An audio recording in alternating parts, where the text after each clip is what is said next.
The Best Funny Stories, страница 43. The Man Who Would Manage. They say, and I can believe it, that at 19 months of age he wept because his grandmother did not allow him to feed her with a spoon, and that at 3 and a half he was trying to teach a frog to swim.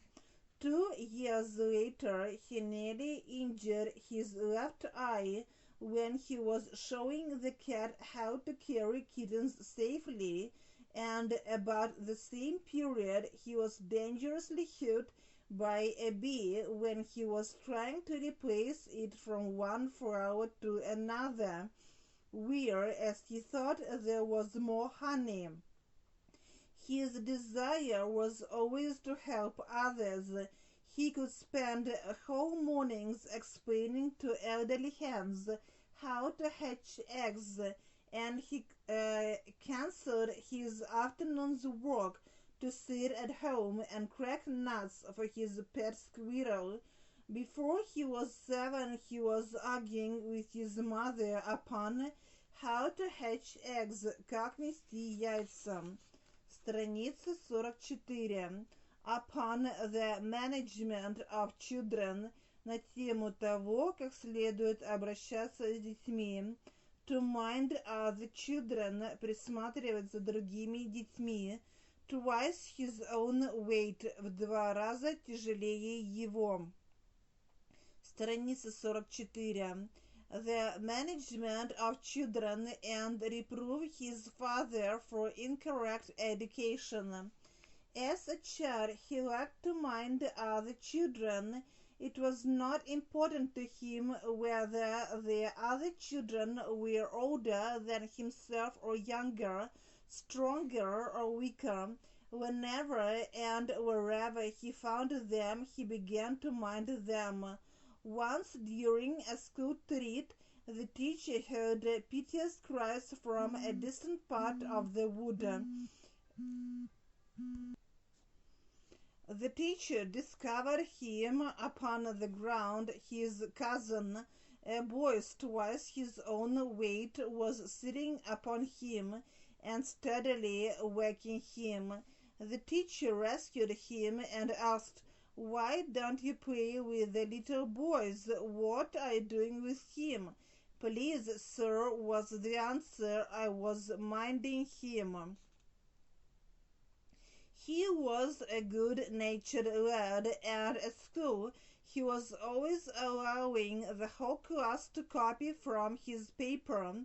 Unfortunately, his answers were awfully wrong, and the result to his followers was bad, so they were waiting for him outside later and punching him. Страница 45. A little lessened the bleeding, немного унял кровотечение. He lamed himself, калечил себе ногу. Channel Passage, переезд через Ла-Манш.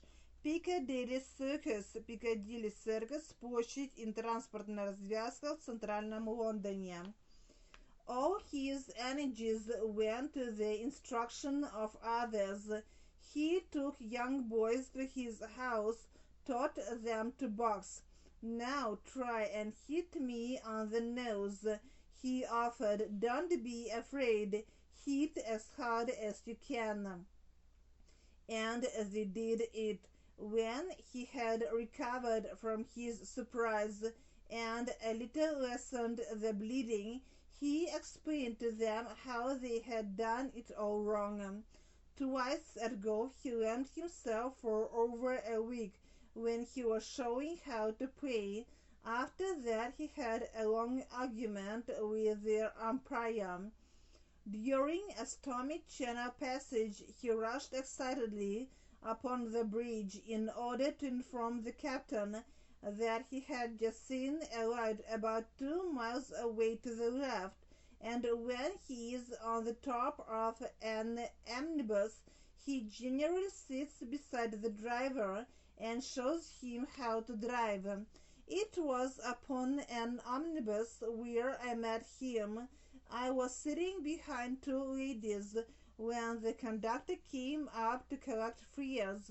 One of them gave him a sixpence and told him to take to Piccadilly Circus, which was 2 pence. Страница 46. 2 halfpennies, 2 монеты по полпенни. No, said the other lady to her friend, and gave the man a shilling. I owe you sixpence, you give me 4 pence, and I'll pay for the two. The conductor took the shilling, gave 2 2-penny tickets, and then began to think about the change. That's right, said the lady who had spoken last. Give my friend 4 pence. The conductor did so. Now you give that 4 pence to me. The friend handed it to her, and you, she concluded to the conductor, give me 8 pence, then we shall be all right.